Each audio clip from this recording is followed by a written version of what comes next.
Assalamualaikum warahmatullahi wabarakatuh, Bu Elma. Waalaikumsalam Bu Iva. Selamat pagi, Bu Elma. Pagi. Sudah siap menjadi coach hari ini, Bu Elma? Bismillahirrahmanirrahim, saya siap Bu. Alhamdulillah. Sebelum proses coaching hari ini ya Bu, izinkan saya untuk menginformasikan bahwa beberapa hal. Yang pertama, dalam proses coaching ini bukan menjadi penilaian atau menjudgment penilaian ke Bu Elma bahwa Bu Elma itu baik atau buruk, tetapi lebih ke peningkatan ke dalam diri kita itu sebagai coach Bu. Kemudian sebelum melakukan coaching di sini saya akan menjelaskan ya Bu. Yang pertama, nanti saya akan amati sesuai dengan rubrik penilaian Bu. Yang pertama, apakah sudah sesuai dengan alur tirta atau belum. Yang kedua, kemudian bagaimana Ibu memberikan pertanyaan yang berbobot kepada coach, dan juga coach itu merespon dan menanggapi pertanyaan dari coachnya. Nah, jangan lupa ya Bu, disesuaikan juga dengan prinsip coaching. Di antaranya kemitraan, proses kreatif, dan memaksimalkan potensi. Nah, pertanyaan pertama yang akan saya tanyakan ke Bu Elma, kompetensi apa yang akan Bu Elma kembangkan dalam coaching kita kali ini? Kompetensi yang ingin saya kembangkan dalam kegiatan hari ini yaitu yang pertama adalah presence atau kehadiran penuh. Yang kedua, mendengarkan aktif coach saya nanti dan memberikan pertanyaan yang berbobot Bu Iva. Oh, terima kasih.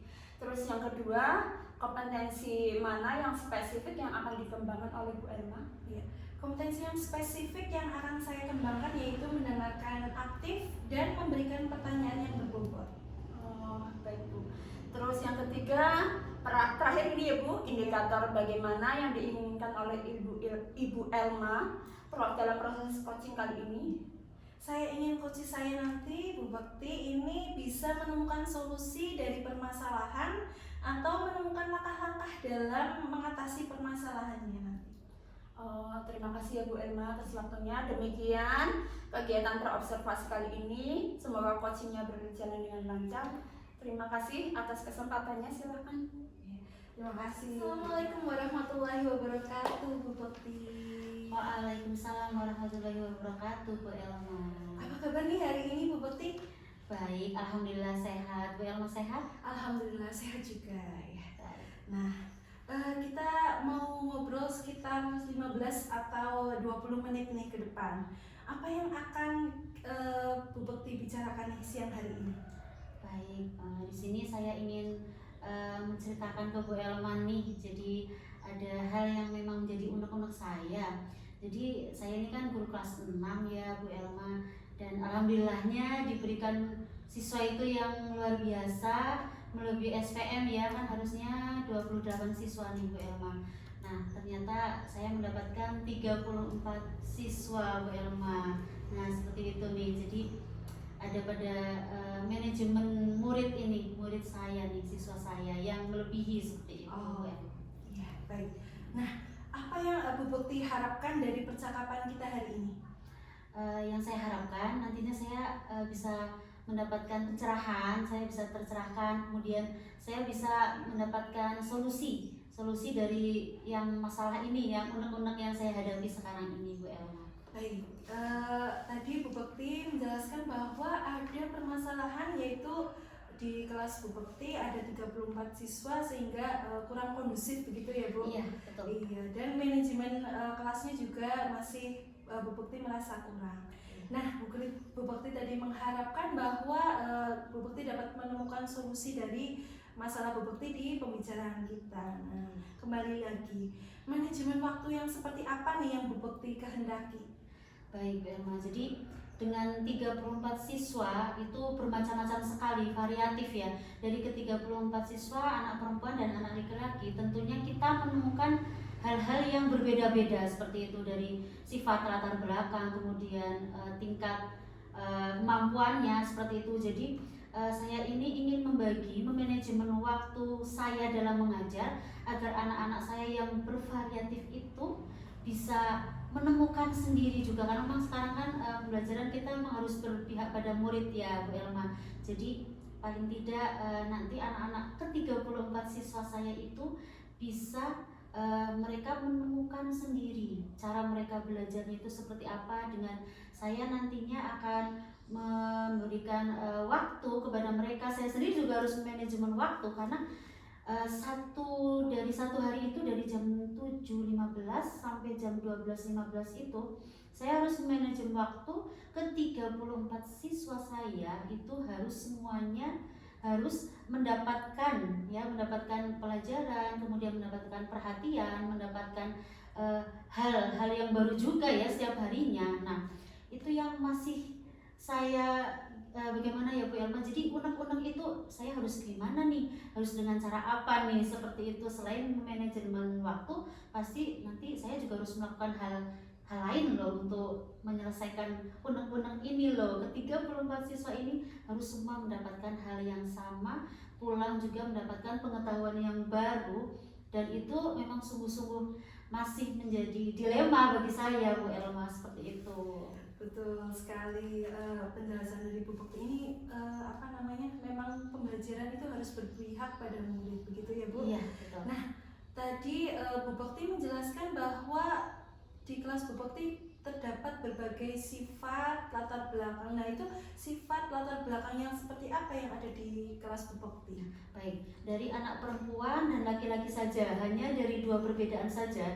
itu kita menemukan banyak sekali hal ya Bu Elma. Maksudnya menemukan perbedaan, menemukan hal-hal yang bervariatif seperti sifat, mungkin ada yang manja, ada yang memang harus diperhatikan terus, terkadang juga ada yang mungkin diperhatikan merasa risih juga ada, seperti itu Bu Elma. Jadi memang saya memang harus memanajemen sebagai guru, manajemen waktu untuk anak-anak saya yang mungkin A, B, C, D sampai 34 siswa itu, bagaimana nih saya harus bisa nih, seperti itu. Nah, jadi ini yang sedang saya rencanakan, planningkan, harus ada nih perubahan yang harus saya lakukan, seperti itu Bu Elma. Iya, baik.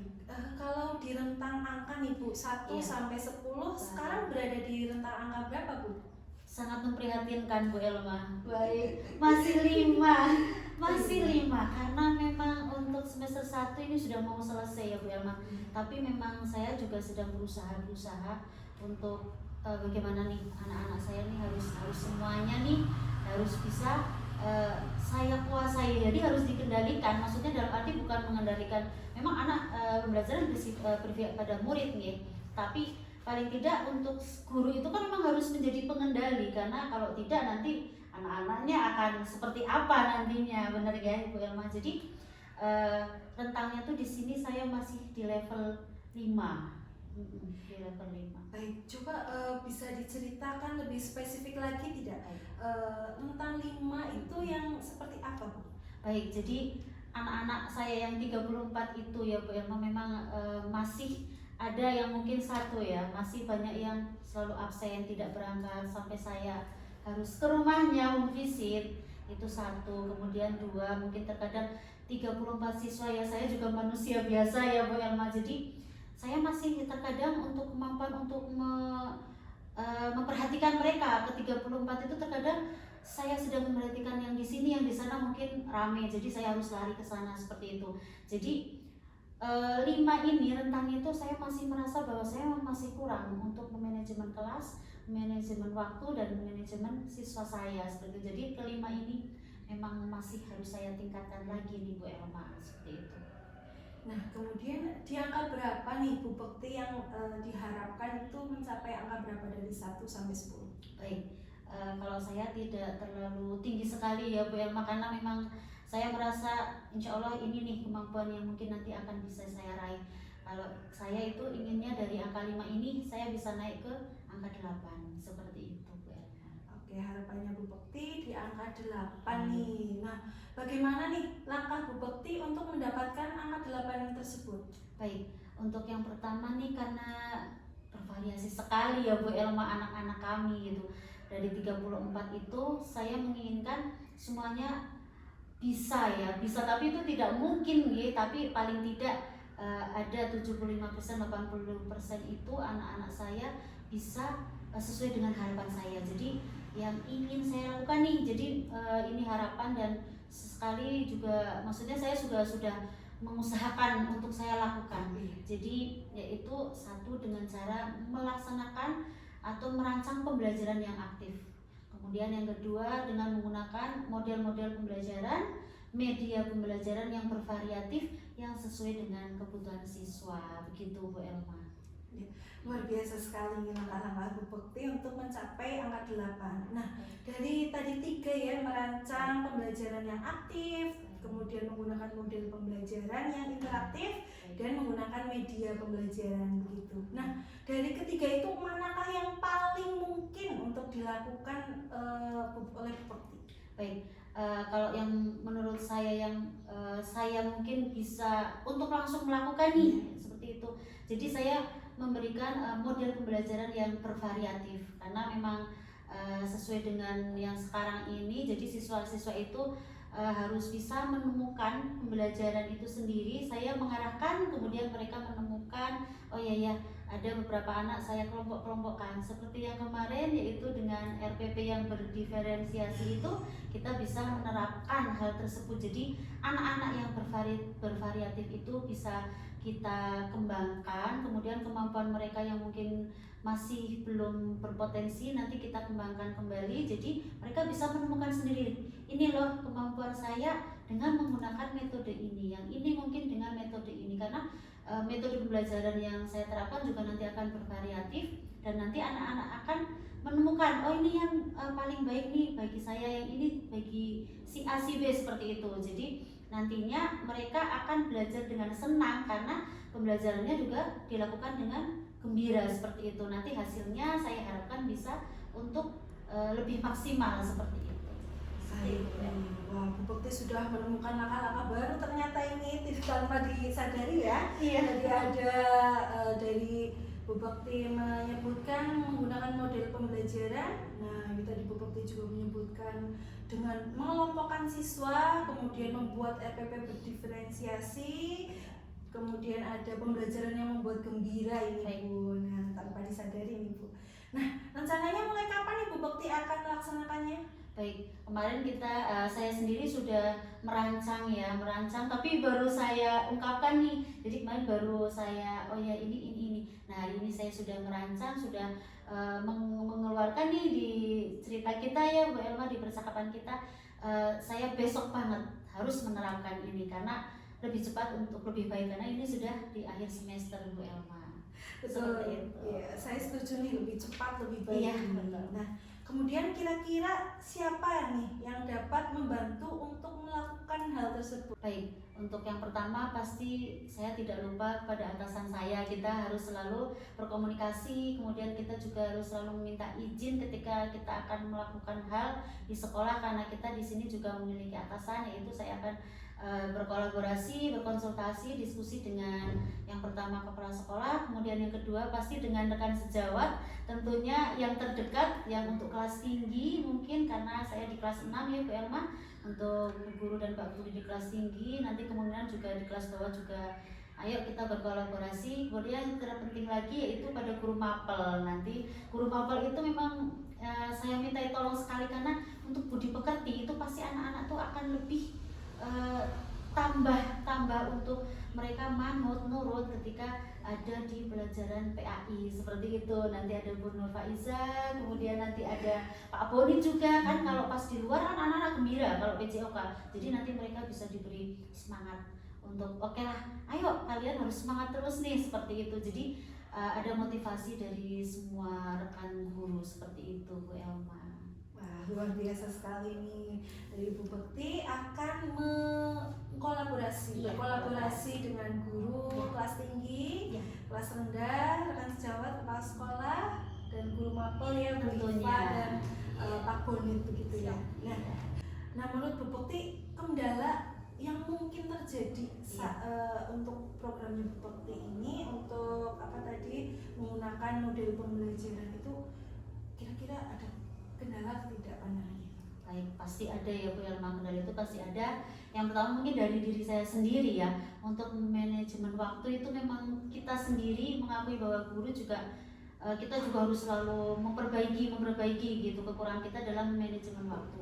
Yang kedua yaitu dengan adanya banyak sekali murid saya, pasti nanti kendala akan datang, tapi bagaimana caranya nanti saya harus mencari solusi untuk meminimalisir kendala-kendala tersebut, Bu Elma. Iya, baik. Nah, tadi Bu Bekti akan mencari solusi. Nah, misal tadi ada 2 kendala yang Bu Bekti sebutkan ya.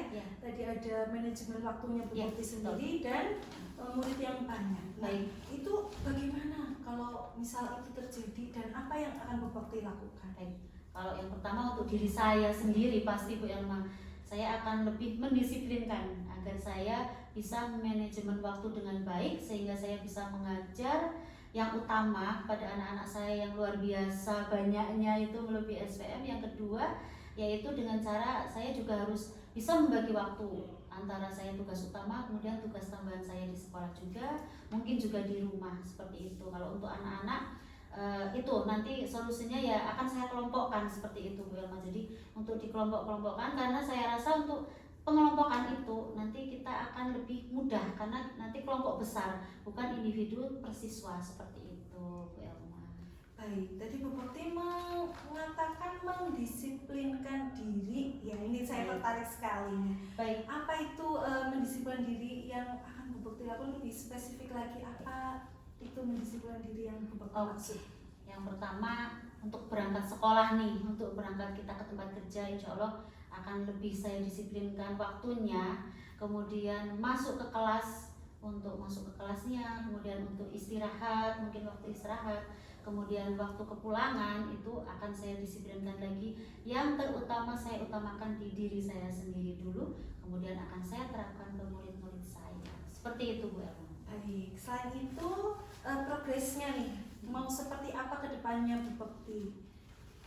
Untuk progres itu yang saya inginkan ya pasti semuanya progresnya inginnya berhasil ya.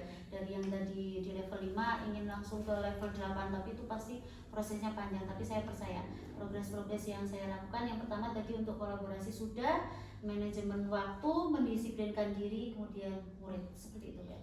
Luar biasa nih. Nah, siapa nih yang akan bertanggung jawab nantinya Bu Bekti dalam progres Bu Bekti ini? Yang bertanggung jawab pastinya harus diri sendiri saya dulu ya, harus saya sendiri, kemudian teman-teman yang saya ajak kolaborasi, kemudian yang bertanggung jawab pasti Bapak Kepala Sekolah, kemudian juga murid, karena murid yang langsung berhubungan dengan saya nantinya, guru dan murid, seperti itu Pak. Baik, perasaan Bu Bekti nih seperti apa setelah kita ngobrol ini? Luar biasa, plong, seperti yang tadinya seperti kayak apa nih yang masih di sini nih, apa nih yang masih di dada nih nyesek nih. Alhamdulillah sekarang udah plong, sudah tercerahkan, sudah ada solusi yang ternyata oh saya bisa ya untuk mencari solusi, cuma mungkin memang butuh teman untuk bercerita seperti itu. Terima kasih Bu Elma. Sama-sama, terima kasih juga nih Bu Bekti. Alhamdulillah untuk setelah proses obrolan kita ini, apa yang Bu Bekti dapatkan nih? Baik, yang saya dapatkan satu, alhamdulillah saya merasa perasaannya tuh bisa gembira loh Bu, senang. Yang tadinya saya aduh ini seperti ini nih. Yang kedua mendapatkan solusi dari masalah saya sendiri. Kemudian yang ketiga semangat untuk saya bisa mengimplementasikan apa yang tadi saya sudah ceritakan ke Bu Elma, rencana saya, rancangan dan planning saya. Seperti itu Bu Elma. Ya, berarti Bu Bekti sudah menemukan belum? Sudah menemukan sekali ya, perasaan sudah gembira, menemukan solusi dan semangat baru untuk kedepannya melangkah, merefleksikan, mengimplementasikan hal-hal yang nantinya sudah saya rencanakan yang tadi kita obrolkan. Begitu Bu Elma. Alhamdulillah.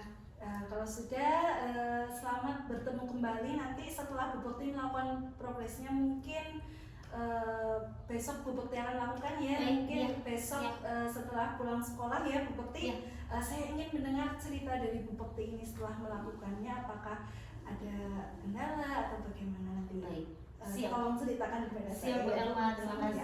Baik. Iya. Baik, terima kasih Bu Bekti. Wassalamualaikum warahmatullahi wabarakatuh. Waalaikumsalam warahmatullahi wabarakatuh. Terima kasih Bu Elma. Iya, alhamdulillah ya Bu Elma sudah selesai ya. Sekarang kita masuk ke pasca observasi ya Bu Elma. Bu Elma tadi sudah melakukan coaching ya dengan Bu Bakti. Sebelum penutupan ya Bu, saya akan menanyakan beberapa pertanyaan. Yang pertama, apa saja yang sudah Ibu lakukan pada saat melakukan coaching terkait dengan indikator ketercapaian yang diinginkan?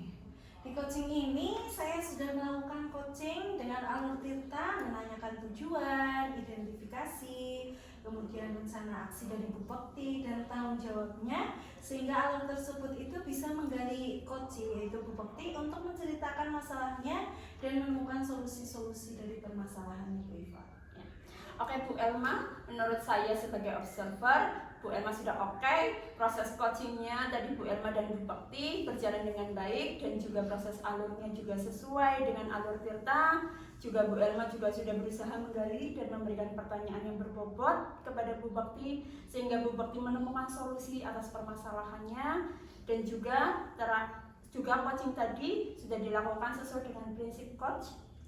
Nah, pertanyaan terakhir ya Bu, untuk Bu Elma sebelum kita tutup, kompetensi apa lagi nih yang ingin dikembangkan berdasarkan hasil melakukan coaching yang barusan Ibu lakukan? Untuk kompetensi yang ingin saya kembangkan Ibu Iva, saya ingin lebih memahami lagi nih proses tirta seperti apa, kemudian sehingga nanti dapat melakukan coaching lebih baik lagi gitu. Ya. Terima kasih Bu Elma, semoga kita kedepannya bisa melakukan coaching dengan lebih baik lagi. Demikian observasi kita hari ini, semoga bermanfaat bagi kita ya Bu. Sekian dari saya, Assalamualaikum warahmatullahi wabarakatuh. Waalaikumsalam warahmatullahi wabarakatuh. Oke.